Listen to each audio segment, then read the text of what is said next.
राम राम राम राम राम राम राम राम राम राम राम राम राम राम।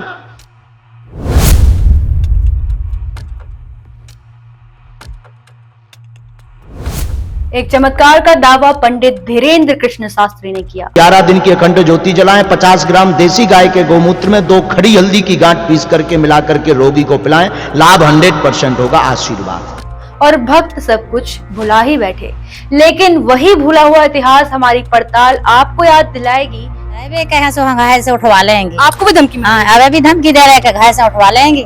का हम भगवान बालाजी से बात कर रहे हैं, का बोलो हेलो, और ये हमारा डायरेक्ट संपर्क है उनसे। अच्छा, कोई कुछ बोलता है तो गोली उड़ा देते। गोली उड़ा देते सामने।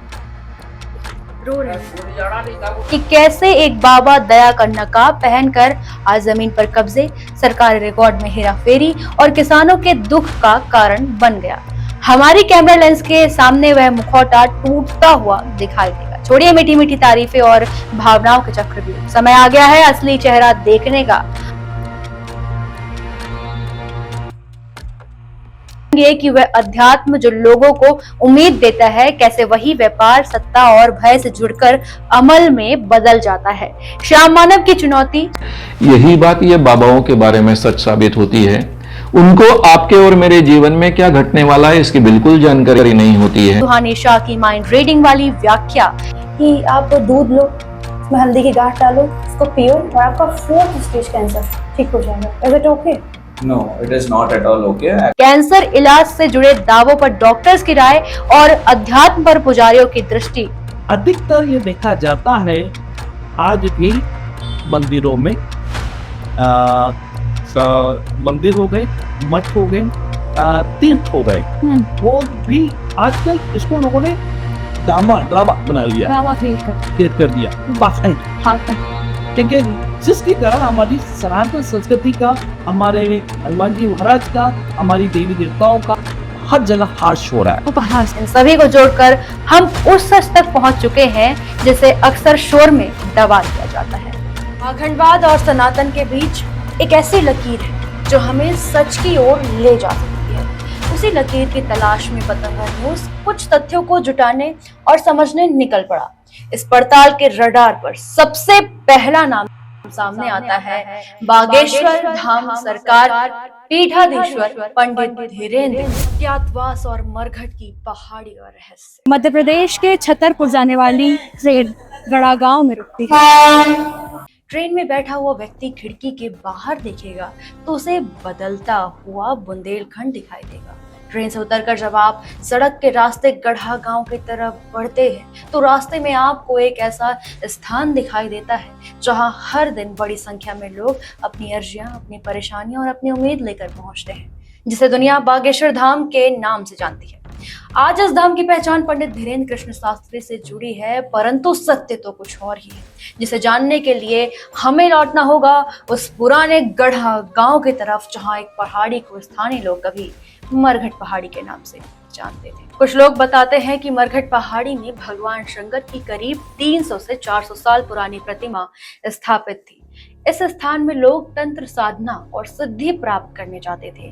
बात दिलचस्प तब हो जाती है जब धीरेन्द्र कृष्ण शास्त्री के दादाजी ने मरघट पहाड़ी में स्थापित शिवलिंग के सामने हनुमान जी की प्रतिमा विराजमान की और निरंतर तपस्या करने लगे। धीरे धीरे आसपास के लोग उन्हें दादा गुरु के नाम से जानने लगे और यह तपस्या स्थान एक मंदिर के रूप में तब्दील कर दिया गया। दादा गुरु से पहले भी एक नाम बताना बहुत जरूरी है, जिनका नाम धीरेन्द्र कृष्ण शास्त्री अक्सर अपनी कथा में लेते हैं। सन्यासी बाबा। सन्यासी बाबा जो कि पंडित धीरेन्द्र कृष्ण शास्त्री की 5वीं पीढ़ी के गुरु और धीरेन्द्र जी के परिवार के पहले सन्यासी माने जाते हैं। इंडिया टीवी की रिपोर्ट के अनुसार धीरेन्द्र कृष्ण शास्त्री के ताऊ स्वामी प्रसाद गर्ग इस बात का खुलासा करते हैं कि उनके परिवार को आध्यात्मिक और चमत्कारिक शक्तियां बंगाल से मिली। हमारा परिवार, वो कहते हैं कि हमारा परिवार पीढ़ियों पहले यूपी के गोरखपुर जिले के ममखोर गांव में था। वहां से एमपी के सतना जिले के पाली गांव आया और फिर 5 पीढ़ी पहले गढ़ा गांव से 4 किलोमीटर दूर मोड़ा गांव आया। फिर 4 पीढ़ी से परिवार गढ़ा गांव में ही रह रहा है। जिन सन्यासी बाबा का जिक्र धीरेन्द्र की कथा में मिलता है, वही सन्यासी बाबा बंगाल से सिद्धियों को जानते थे, जो बाद में धीरेन्द्र कृष्ण शास्त्री को भी मिल जाती है। यह कई रिपोर्ट्स इस बात का दावा करती है। इस बीच धीरेन्द्र कृष्ण शास्त्री का एक बयान और भी सामने आता है कि उन्हें दादा गुरु यानी दादाजी ने सपना दिया कि तुम अज्ञातवास में जाओ और सिद्धियां हासिल करो, और धीरेन्द्र कृष्ण शास्त्री ठीक ऐसा है। और यहाँ से शुरू होती है भूत, प्रेत, आत्माओं और अर्जियों की हैरत अंगेज दास्तां। बंगाल की तंत्र विद्या, मरघट पहाड़ी की सिद्धि, फिर बजरंगबली का आशीर्वाद भी, या सिर्फ एक छलावा?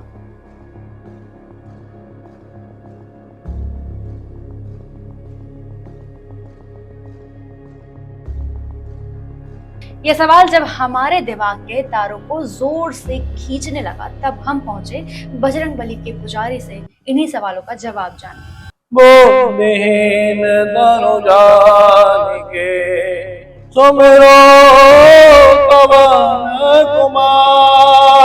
अब हनुमान जी की बात है, बंगाल की शक्ति कभी भी कोई भी शक्ति हनुमान जी की शक्ति को प्राप्त नहीं कर सकता। अभी एक बाबा के नाम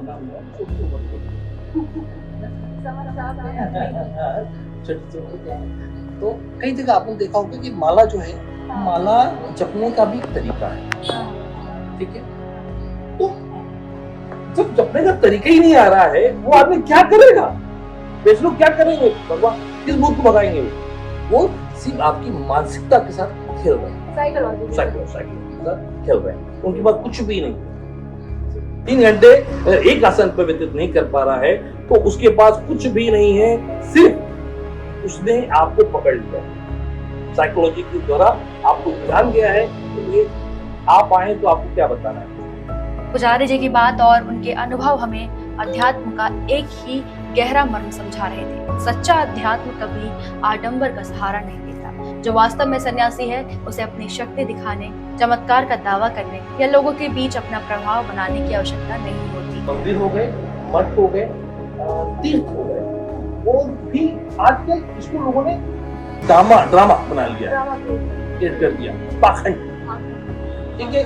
जिसके कारण हमारी सनातन संस्कृति का, हमारे हनुमान जी महाराज का, हमारी देवी देवताओं का हर जगह हाश हो रहा है, हाश भी हो रहा है।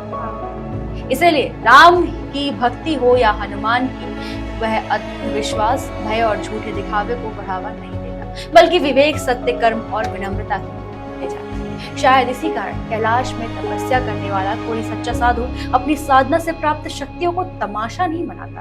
वह जानता है कि शक्ति का प्रदर्शन अहंकार को जन्म दे सकता है और उसका दुरुपयोग मनुष्य को उसके मूल उद्देश्य से भटका सकता है। प्रकृति ने जो दिया है उसका सम्मान करना और उसे अपने अहंकार का साधन ना बनाना ही वास्तविकता में साधना है, क्योंकि किसी मनुष्य का जीवन चमत्कार नहीं, उसके कर्म बदलते हैं। भाग्य के नाम पर भ्रम पैदा करना आसान है, लेकिन अपने कर्मों से भाग्य बदलना ही सच्ची साधना है, और हुई है वही जो राम रची राखा।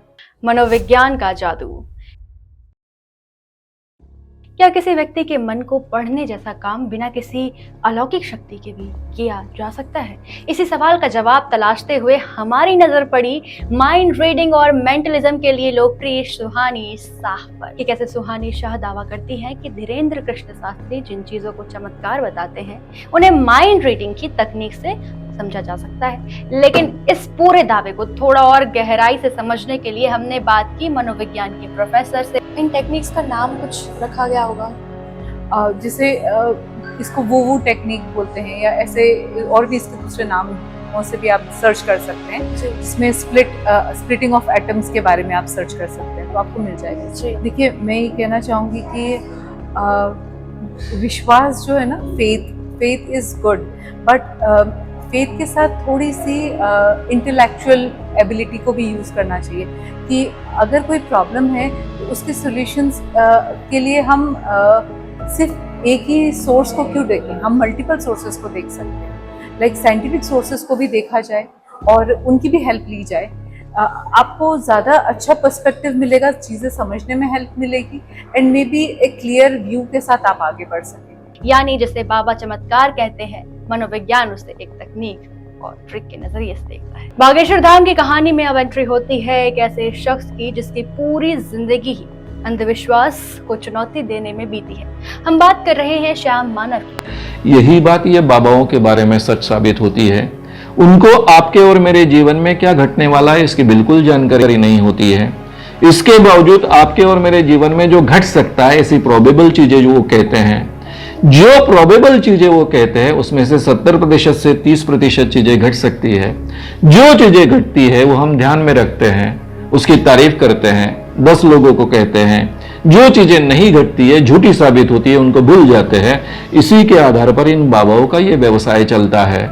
इस दुनिया में किसी भी बाबा को भूत भविष्य वर्तमान किसी का भी कभी भी पता नहीं चल सकता है। जो खुद को एक सनातनी हिंदू भी मानते हैं, श्याम मानव अखिल भारतीय अंधश्रद्धा निर्मूलन समिति ABANS संगठन का नेतृत्व करते हैं और अंधविश्वास के खिलाफ लड़ते हैं। मीडिया रिपोर्ट की माने तो श्याम मानव ने अब तक 200 से ज्यादा बाबाओं का पर्दाफाश किया है। जब श्याम मानव ने धीरेन्द्र कृष्ण शास्त्री की नागपुर में होने वाली कथा के बारे में सुना तो उन्हें लगा यह एक राम कथा आयोजन है, इसलिए उन्हें दिक्कत ना थी।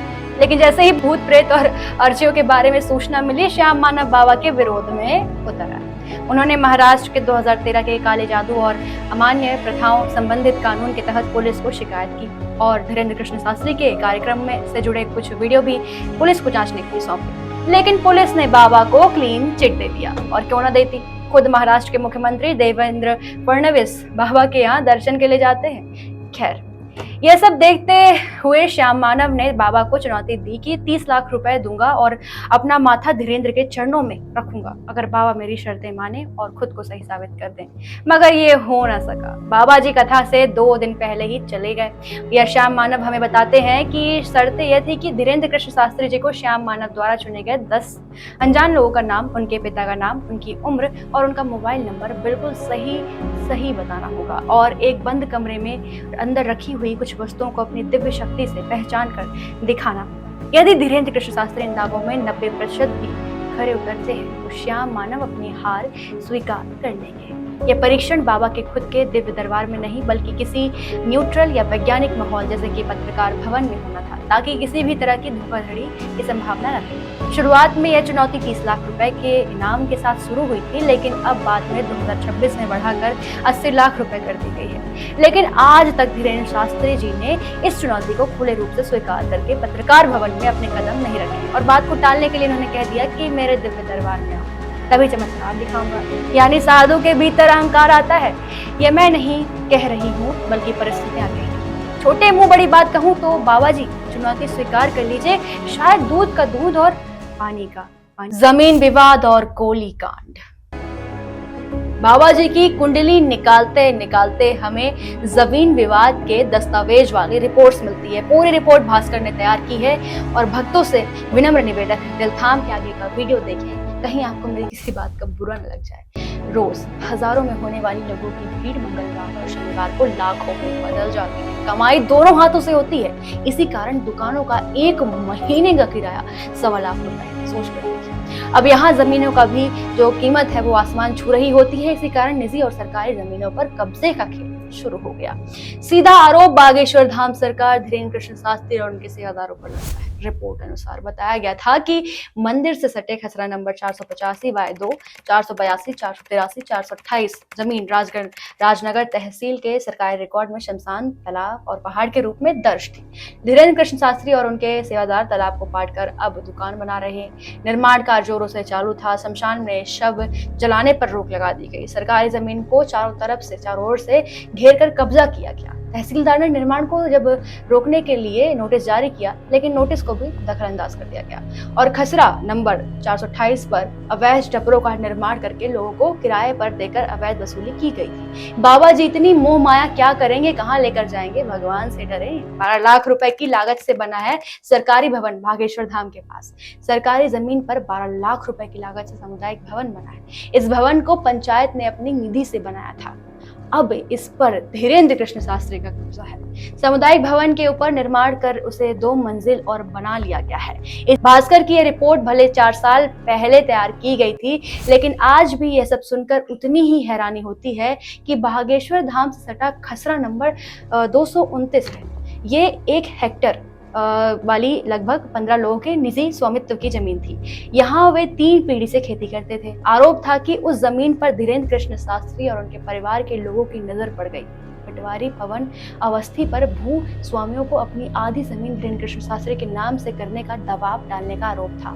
2 जुलाई 2022 को पुलिस की मौजूदगी में जेसीबी मशीन से इस जमीन पर बने इन परिवारों के टप्परों को हटाने का प्रयास किया गया। जेल भेजने की धमकी दी गई। इस पर पीड़ित परिवार कोर्ट गए तो वहां स्टे मिली। इसके बावजूद धीरेन्द्र कृष्ण शास्त्री और उसके जो सेवादारों ने आधी रात को जेसीबी लगाकर टप्परे हटवा दिए। पीड़ित परिवार 6 दिन तक छतरपुर कलेक्टर कार्यालय में धरने पर बैठा रहा और कोई सुनवाई नहीं। ऐसे ही न जाने कितने रिकॉर्ड बाबा के खिलाफ गवाही देते हैं। बोल दूंगी तो बाबा के भक्तों को गाली बकना शुरू कर देंगे, वो मेरे ऊपर अभद्र टिप्पणियां करने लगेंगे। लेकिन साहब, ये सारे रिकॉर्ड जो है, ये जो दस्तावेज है, आपको आज भी साइट्स पे मिल जाएंगी। कभी भास्कर की रिपोर्ट जरूर पढ़िएगा। बाबा जी के भाई शालिग्राम ने जब गोली कांड किया तो पीड़ित परिवार से मिलने मैं खुद छतरपुर गई। बागेश्वर धाम की पवित्र भूमि में खड़े होके बतंगड़ जो है पीठाधीश्वर पंडित धीरेन्द्र कृष्ण शास्त्री की पर्ची खोलने का आज काम करेगा। आपने एक परिभाषा सुनी होगी कि भूख रोटी की, रोटी बाजरे की, बाजरा खेत का और खेत ठाकुर का। ये परिभाषा लोग राजपूतों से जोड़ते हैं, लेकिन ये परिभाषा बदलते हुए बताना चाहूंगी कि जो किसी इलाके में धन्ना सेठ बन जाता है, वो धन्ना सेठ ऐसा बनता है कि हर कमजोर को जो है गिराने का काम करता है, दबाने का काम करता है। और यकीन नहीं होगा कि पंडित धीरेन्द्र कृष्ण शास्त्री पीठाधीश्वर जो है वो बागेश्वर धाम में वही ठाकुर बनने की प्रयास कर रहे हैं, ऐसा यहाँ के गाँव वालों का कहना है। दरअसल जुलाई 2026 में मध्य प्रदेश के छतरपुर जिले के राजनगर थाना क्षेत्र स्थित कौड़ा गांव में जमीन के पुराने विवाद को लेकर गोलीबारी और मारपीट की घटना हुई थी। इस मामले में बागेश्वर धाम के पीठाधीश्वर पंडित धीरेन्द्र कृष्ण शास्त्री के छोटे भाई यानी शालिग्राम गर्ग ने एक किसान मोतीलाल कुशवाहा को पीटा और गोली चलाई। पीड़ित किसान ने बताया 2 महीने पहले मतलब आवेदन देने किए थे, मतलब पंडित लोग की जमीन छीन रहे थे। ये कौन छीन रहा था पंडितों की जमीन? धीरेन्द्र कृष्ण शास्त्री का छोटा भाई शालिग्राम गर्ग। तो मतलब आवेदन देने गए थाने के लिए, तो बस उस दिन से धमकियां आने लगी कि आपको जान से मार देंगे, आप उसके साथ क्यों गए हो। तो बस कुछ नहीं, बस एक दिन यही मतलब बैठा था मैं अपने घर पर, 3 लड़के आए, मुझको ले गए यहाँ से पकड़ के ले गए। तो वहाँ पर बैठा था शालिग्राम गर्ग, धीरेन्द्र कृष्ण शास्त्री का भाई, छोटे सर का। तो उसने सीधा बोला कि ज्यादा गर्मी है। मैंने नहीं, अपने साथियों के साथ जमीन खाली करने के लिए दबाव बनाने आए थे और विरोध करने पर लाठी डंडे से मारपीट कर गोली भी चला दी। छतरपुर पुलिस ने शालिग्राम गर्ग और उसके साथियों के खिलाफ एफआईआर दर्ज तो की, लेकिन आरोपी को वीआईपी कार में पुलिस लेकर जाती है जेल। मतलब हद है। मैंने खुद देखा है किसानों की आंखों से बहते हुए आंसू, अपने बेटी की चिंता में तड़पती माँ, और एक बयान तो ऐसा था जो मुझे भी हैरान कर देता है। हालांकि मैं इस पूरे बयान की बिल्कुल भी पुष्टि नहीं करती हूँ, लेकिन महिला की जो आंखें और उसमें जो दर्द बयां था वो आप घटनाएं आपने देखी हैं आपके गाँव में? हमने ऐसी देखी है और सुनी है कि आज 2-4 आदमी मर गए। जो होगा वो होगा, दुनियादारी को देखो है। 2 लड़कियां पहाड़ के पीछे टंगी मरी मिली। उनका कभी कोई केस दर्ज हुआ, कभी कुछ सुनने को? कोई कुछ नहीं हुआ। इस कोड़ा गांव में ही, मतलब बागेश्वर धाम से 4 धाम के बीच में जो पहाड़ है, उते 2 लड़कियां मरी मिली। उनके आज उते मरोड़ा रो एक पुलिस वाले ने मारा, देखो को ना उनको तुमने ऑब्जेक्शन उठाओ, उसको भी मार के ऐसा भगाओ को पहाड़ नाकत बिल्कुल चड्डी भर पहने। मतलब एक पुलिस वाले को मतलब छोटे कपड़ों में और भगाया, अर्धनग्न अवस्था में भगाया गया। और यहाँ पर एक किसान अपने खेत में टपरिया बनाए थे, उसने अपना चदरा दिया। पटेल है वो। एक पुलिस वाले को मतलब उसकी वर्दी छीन ली गई, अर्धनग्न अवस्था में था, तब एक किसान ने उसको कपड़ा ढाक दिया। ये नहीं बता सकते कि वो पहाड़ चढ़ते चढ़ते मर गया या बच गया। वो तो पहाड़, यही वाला पहाड़ नाक के अपनी जान बचाने के लिए। और उस पुलिस वाले ने सिर्फ इंसाफ की मांग की थी। सोचिए, 2 लड़कियों की लाश मिलती है पहाड़ में। क्या करना है, ऐसे तो ये दंड फंद होता ही रहा, तुम तो बस अपनी ड्यूटी निभाओ। लेकिन बोले जी गलत है तो फिर उसको भी ऐसा ही की। ड्यूटी क्या निभाओ? अगर आप वहाँ पे कुत्तों की तरह दुम हिलाओगे तो आप उनके, और नहीं हिलाओगे तो आपकी वर्दी भी छीन ली जाएगी। इस प्रकार से लाखों लोग मर गए, उनका कोई आज तक अता पता नहीं है, न किसी मीडिया को, न किसी थाने तहसील में कुछ नहीं हुआ। देखिए पूरी कहानी आपके सामने।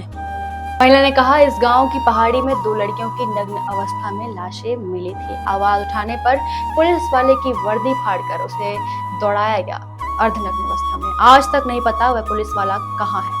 ऐसे ही एक लड़की सामूहिक विवाह करने से जब मना कर देती है तो शालिग्राम उसके घर जाकर गुंडागर्दी करता है, हवाई फायरिंग करता है, जो कि बहुत ही शर्म की बात है।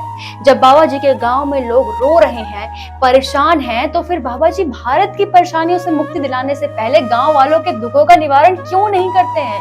क्यों नहीं इनके दुख दूर करते हैं? किसान को उसकी जमीन लौटाते हैं, बेटी को उसके विवाह में सहायता करते हैं, पिता को रोने न दें। यही तो इंसाफ है, यही तो साधुवाद है और यही तो सनातन।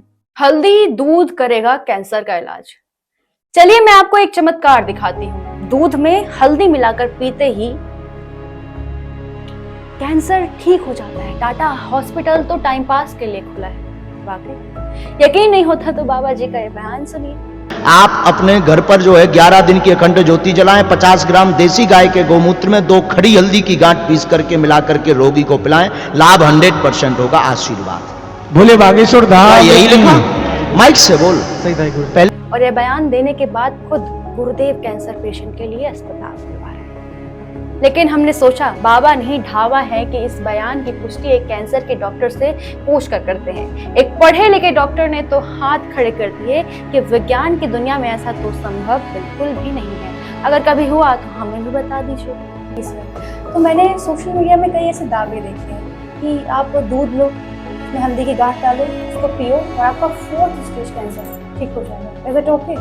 No, it is not at all okay. Actually, stage 4 cancer, any cancer, कोई दूध में हल्दी डालने से ठीक नहीं हो सकता है। कुछ भी असर होता है 1% का भी नहीं। देखिए असर क्या होता है कि उससे हमारी इम्यूनिटी बढ़ सकती है, बट कैंसर नहीं मरता है।